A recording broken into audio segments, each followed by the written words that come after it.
They said it was the future, that in a few years you would never step foot in a gas station again. That, instead of waiting hours for a recharge, you could simply change your car's battery in seconds, like changing the batteries in a remote control. A simple idea, visionary, too innovative for its time, and completely devastating when it failed. In 2011, the automaker Renault and a startup called Better Place presented the world with an audacious plan to end fossil fuels using instant battery swap technology in electric cars. While the world was still looking askance at EVs, these two companies were ready to go beyond Tesla, beyond what any automaker had dreamed of. The car? A sleek electric sedan called the Renault Fluence Z.E. The promise? A revolution. The reality? One of the most expensive and humiliating failures in modern automotive history. But before I tell you how it all fell apart, and why almost no one talks about it, let me ask you a question. Is the world really ready to accept ideas ahead of their time? Or are we doomed to destroy the future whenever it threatens the present? The history of the Renault Fluence Z.E is the story of a bold bet made by one of Europe's largest automakers and a startup that promised to be the Tesla of the Middle East. They wanted to create a worldwide network of stations where the driver would stop the car, and in less than 2 minutes a robot would replace the empty battery with a completely full one. And that's it. You continued your journey. Simple, fast, revolutionary, and it seemed to work. Battery-changing stations actually existed. Promotional videos showed the process in action. Investors injected $850 million at Better Place, Israel, Denmark, Australia. The plan was global. But what happened? Why did this system, which could have changed everything, end up forgotten? Why did Renault abandon the project, end production of the car, and pretend that none of this happened? And the strangest thing, why doesn't anyone talk about this anymore today? Perhaps because this story involves more than simple technical glitches. Perhaps it involves an uncomfortable truth, that good ideas, when launched too soon, are crushed by the system itself, or worse, sabotaged. Because while Renault was betting on this battery swapping model, a name began to gain traction in California, Tesla. And when Elon Musk was asked if he would follow the same path as Better Place, the answer was, direct. That won't work. Coincidence or strategy? In this video, you will understand why the Renault Fluence Z.E and the promise of a world without refills disappeared as quickly as it appeared. Discover the behind-the-scenes story behind a billion-dollar failure, and why it may have been the right idea at the wrong time. But be careful. This story could change the way you see the electric car industry. Because the failure of the Fluence Z.E, it may not have been a mistake. It may have been a warning. When Renault and Better Place announced their partnership, the automotive industry didn't understand what was about to happen. And perhaps that was the biggest mistake. This wasn't just another attempt to launch an electric car. It wasn't an environmentalist whim or a green marketing ploy. It was a global plan, ambitious, radical, and incredibly well-funded. Shay Agassi, the founder of Better Place, had a clear goal: to create the world's first electric vehicle fueling network based on changing batteries. Do not recharge, to replace. The logic was simple, but brilliant. You bought an electric car, but the battery wasn't yours. You paid a monthly subscription to use Better Place stations, and whenever you needed, you just had to stop at one of them. An automated system removed its dead battery and placed a fully charged one in its place. All this in less than 5 minutes. It was like having an electric car with gasoline car refueling. Only silent. No pollution. No oil. Revolutionary. The world was still in its infancy in EVs. Tesla was a niche startup, selling the Roadster at stratospheric prices. Charging stations were very rare. The infrastructure was non-existent. And while everyone saw an abyss of difficulties, Shay Agassi saw an opportunity. He convinced governments, got tax exemption, created research centers, It has installed pilot stations in Israel and Denmark, and, more impressive, convinced Renault to manufacture a car fully compatible with the system. The automaker agreed, but with one condition. This car would need to have a dedicated assembly line, based on the conventional Fluence, but adapted to allow the battery to be removed from underneath the vehicle. Then the Renault Fluence Z.E. The Z.E. stood for zero emission, zero emissions. On the outside, it was an elegant sedan with European design. Inside, a complete electric car with a range of around 160 km per charge. But what really set it apart wasn't its aesthetics or performance. It was the usage model, the Fluence Z.E. It wasn't just a car, it was the first link in a new mobility network. Renault estimated it could sell thousands of units per year. Better Place promised to install exchange stations in every major city. Israel, as a pilot country, would prove to the world that it was possible to live without fossil fuels. Other countries would follow suit. The promise was clear: you would never worry about your battery level again. You would never be tethered to an outlet again. The future of mobility had a date and time to start. And for a brief moment, everything seemed to be working. The first units of the Fluence Z.E. began to circulate. Exchange stations were built. TV commercials showed happy families swapping batteries as if by magic. The specialized press called Better Place the Apple of electric cars, and Shea Agassi was treated as a visionary. But there was a problem. Or, better, several. First, the cost. Each changing station cost millions to install. The machinery was complex, the terrain needed to be adapted, and the software systems were still fragile. Second, standardization. The system only worked with the Fluence Z.E. No other automaker joined the idea, and this drastically limited the network's growth. Third, autonomy. Despite the quick change, the Fluence Z.E. it still had modest autonomy, which added to the fear of novelty kept conservative buyers away. Fourth, silent competition. While Better Place built its expensive and ambitious infrastructure, Tesla took another path. It was investing heavily in fixed batteries, quick recharges, and, most importantly, in total control of the ecosystem. And when Elon Musk was asked about Better Place's battery swap, he was blunt. It doesn't work. It's expensive. It's complicated. And no one will want to depend on a system they don't control. Heavy words, which resonated strongly in the market. A few months later, signs of collapse began. Sales of the Fluence Z.E. were well below expectations. The changing stations did not see enough use to justify maintenance. Investors began to abandon ship, and governments, especially Israel, began to question the return on public investment in the project. In 2013, Better Place declared bankruptcy. The dream is over. Renault quietly ended production of the car, the stations were dismantled, and the cars forgotten. Literally. Videos and images have surfaced online showing hundreds of Fluence Z.E. abandoned in closed parking lots, in industrial yards, covered in dust. An entire revolution, forgotten in a corner. And that's when the story went from promising to uncomfortable.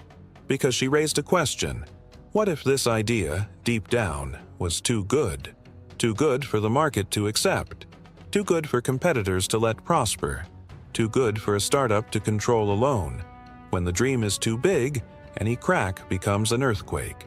And the fall of Better Place was not just an accident along the way. It was the collapse of an idea that dared to go too far, too fast, in a world that still didn't want to change. The promise had been made. Renault delivered the Fluence Z.E. to the market, betting big on a concept that seemed simple, but revolutionary: electric cars with replaceable batteries. The startup Better Place, led by Shea Agassi, announced to the world that the mobility model was about to change forever. The press hailed the initiative as the beginning of a new era, and for a brief moment it seemed like everything would work out. During the first 2 years, the project progressed.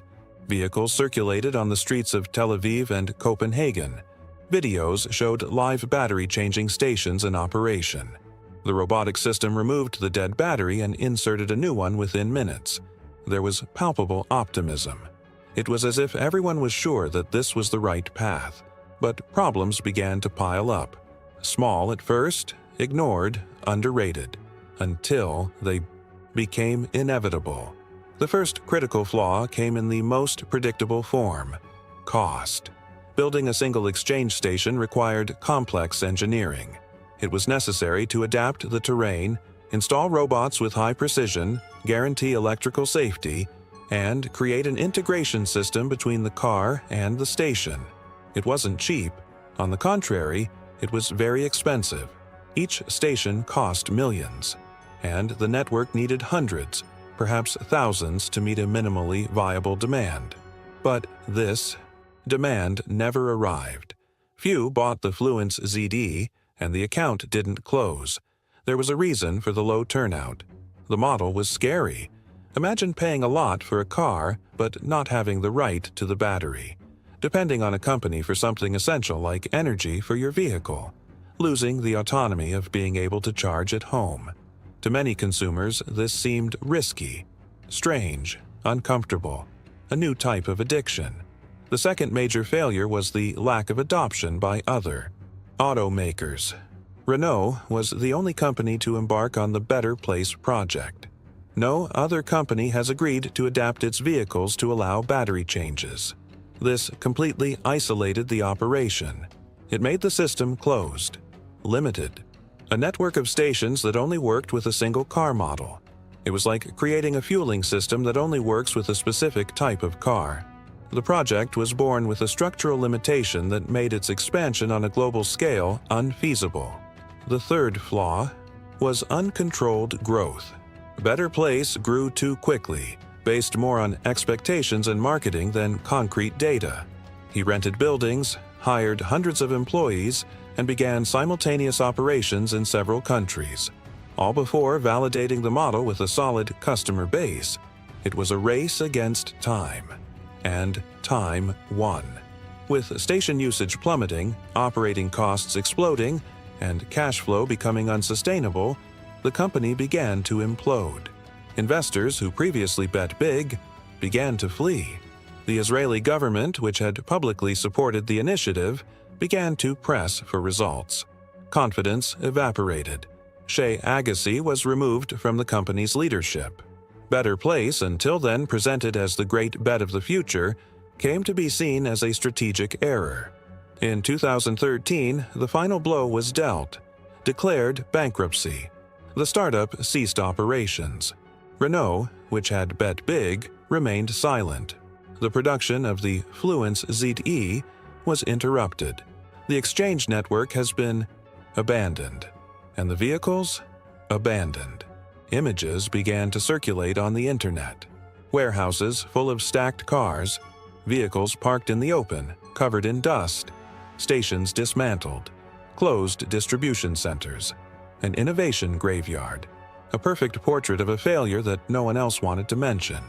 So far, it may seem like just a sequence of administrative errors, poor technical decisions, and perhaps premature vision. But looking closer, the questions pile up. Who benefited from Better Place's failure? The oil industry? Probably. After all, every electric car on the street is one less customer at the gas stations. Traditional automakers who were unwilling or unable to adapt their models to removable batteries. Possibly. A new standard would mean redesigning your production lines. And this costs much more than accepting the failure of a competing idea. And the name that appears most frequently in these questions: Tesla. Around the same time, Better Place launched its swapping stations. Tesla took the opposite path. Fixed batteries, fast recharges, and full control of the ecosystem. Elon Musk didn't just disagree with the Better Place idea, he publicly criticized her. In interviews, Musk was direct. Changing batteries was not efficient. It was complex. It didn't climb. He said people wouldn't want to depend on something they don't control. Apparently, the market agreed with him. But there is an irony that few have noticed. In 2014, Tesla itself carried out tests with a battery swapping station in the United States. And in China, companies like NIO have successfully implemented the same model, stations with hundreds of daily changes and operating on a large scale. The inevitable question arises: was the idea really unfeasible? Or was it just a matter of timing and support? Better Place may have been the right company at the wrong time. Or it may have been the right threat in a market that did not yet know how to deal with such profound disruptions. Because, technically, the system worked. The car was functional. The stations operated. But it was missing one vital ingredient: acceptance. The average consumer did not trust the model. The automakers did not commit. Investors demanded quick returns. And the ecosystem wasn't ready for such a big leap. The consequence was inevitable. A Better Place went down in history not as a visionary, but as a classic example of failure. And the Renault Fluence Z.E, it became a forgotten footnote in the archives of the automotive industry. But anyone who knows the story knows. The problem was not technology. It was resistance, the fear, the convenience, and perhaps pressure from sectors that still profited too much from the delay. The fall of Better Place was not just the end of a project. It was the burial of an idea that threatened ancient structures, an innovation that arrived too early and was therefore rejected. In the next block, we'll talk about the twist. What survived from Better Place? What are companies like Tesla and NIO doing today with this same idea? And why, perhaps, does the Fluence Z.E was just the first of many to fall before victory? For years, the story of Better Place and the Renault Fluence Z.E was treated as a classic industry failure, a combination of corporate arrogance, poor market reading, and hasty execution. And perhaps that's why she was buried so quickly. But every good story has a twist. What few know is that the central idea of Better Place, the automated replacement of batteries in electric cars, didn't die. She just moved countries, by name and protagonists.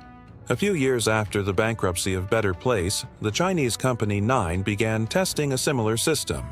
Instead of relying exclusively on time-consuming recharging, its vehicles were designed with modular batteries, ready to be replaced at automated stations. Instead of 2 or 3 timid prototypes, NIO has built a growing network of highly efficient stations. In China, it is possible to drive a NIO, stop at a swap station, and in less than 5 minutes, leave with a new, fully charged battery. No waiting, no queues, no drain on your personal battery.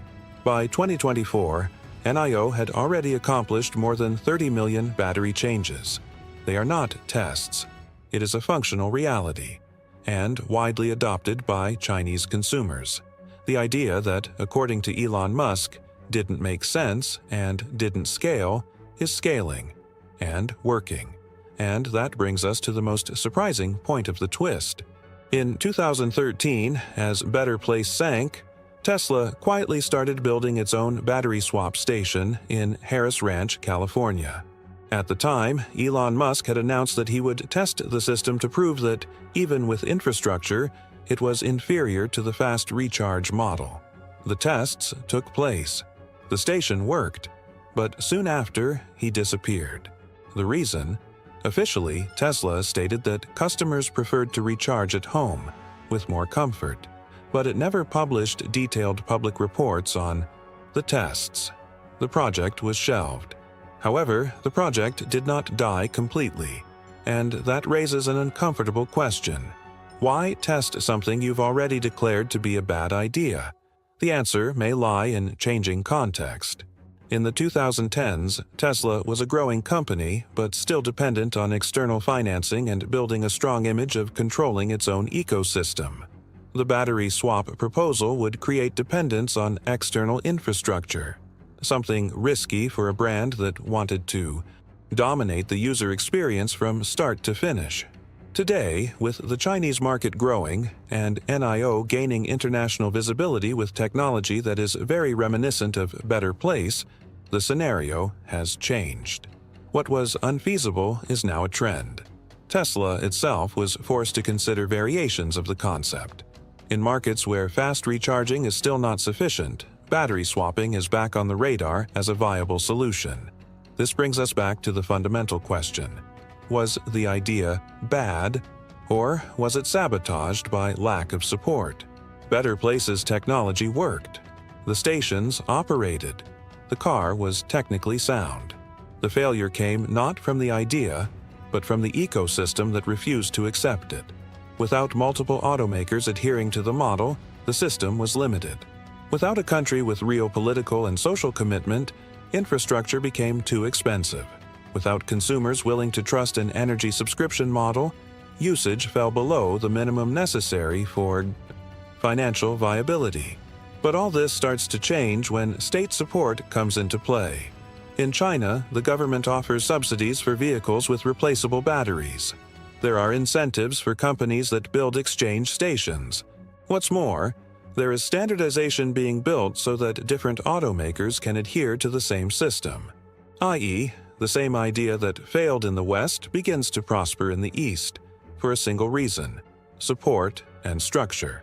This is where the story of the Renault Fluence Z.E and Better Place takes on a new meaning. They weren't just victims of an immature market. They were pioneers. They were the first to try something that is now a reality, and that could still become standard in several countries. What seemed like a total failure begins to be reevaluated as a courageous experiment, which paved the way for others to get it right where they went wrong. And there is one more element in this turn of events that few know about. After Better Place's bankruptcy, part of the company's technical team was absorbed by smaller startups, including companies specializing in automotive robotics, energy logistics, and even artificial intelligence applied to supply networks. Many of the engineers who worked on the original Better Place exchange stations were hired by companies in China, Germany, and the United States. The ideas survived. The projects evolved. The vision did not die. She just changed shape. Whether or not Elon Musk criticizes, battery swapping today is less relevant, because now it's not just Tesla who sets the trend. It's the Chinese market, it's the global pressure for energy alternatives, it's the race for scalable solutions. And in this new world, changing batteries can be faster, cheaper, more efficient, and more accepted than ever.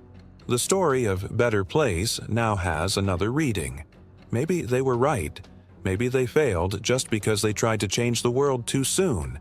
Perhaps if they had had more support, more partnerships, more time, everything would have been different. But even so, they left a legacy.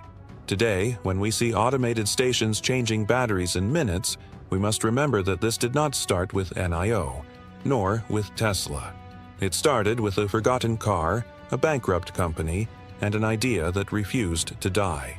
In the next block, we will explore how this story affects the present, and how it can impact the future. Is the market really ready for this revolution? Or do we continue, even today, burying good ideas ahead of time? At this point, the story of the Renault Fluence Z.E and Better Place feels like just one distant chapter in an era of failed experiments. But when we look closely at the current scenario of electric mobility, the feeling of déjà vu is inevitable. Many of the promises we heard at the beginning of the 2010s are back, retreaded, relaunched, with new protagonists and billions more dollars at stake. But the essence remains the same: the dream of a world where electric cars no longer depend on fossil fuels, nor the limitations of slow charging. The curious thing is that even with all the technological advances, we still face the same dilemmas that buried the Fluence Z.E. The first of them is the charging infrastructure. Although we have made progress, the expansion of charging points is still uneven. In developing countries, this bottleneck is even greater. There are urban areas with fast chargers, yes, but in suburban and rural areas, charging at home remains the only viable option.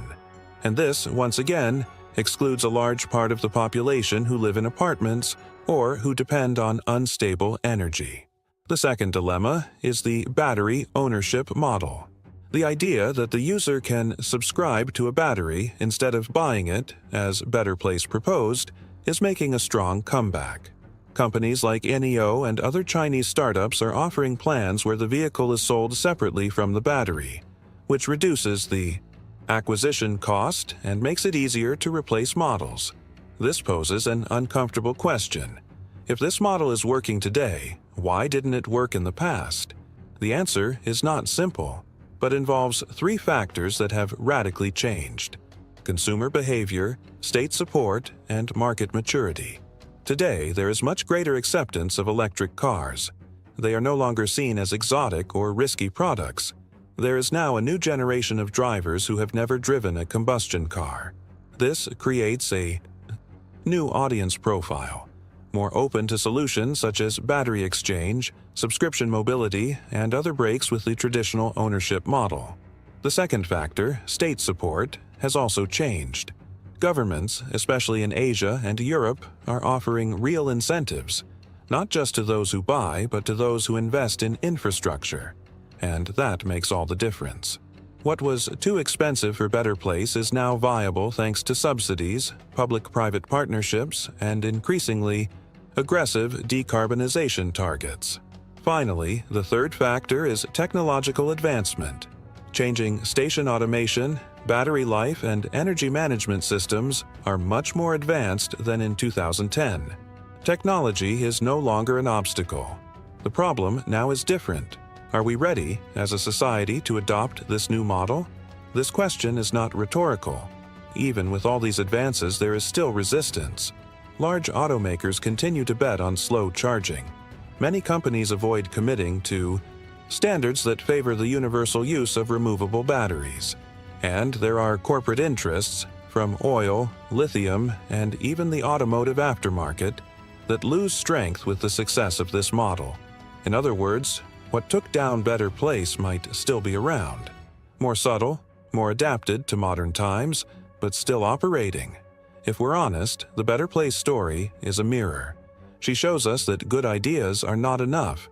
They need time, support, timing, and a society willing to break the cycle. And this applies not only to mobility, but to all innovations that challenge established systems. Perhaps Better Place's biggest mistake was trying to do it alone.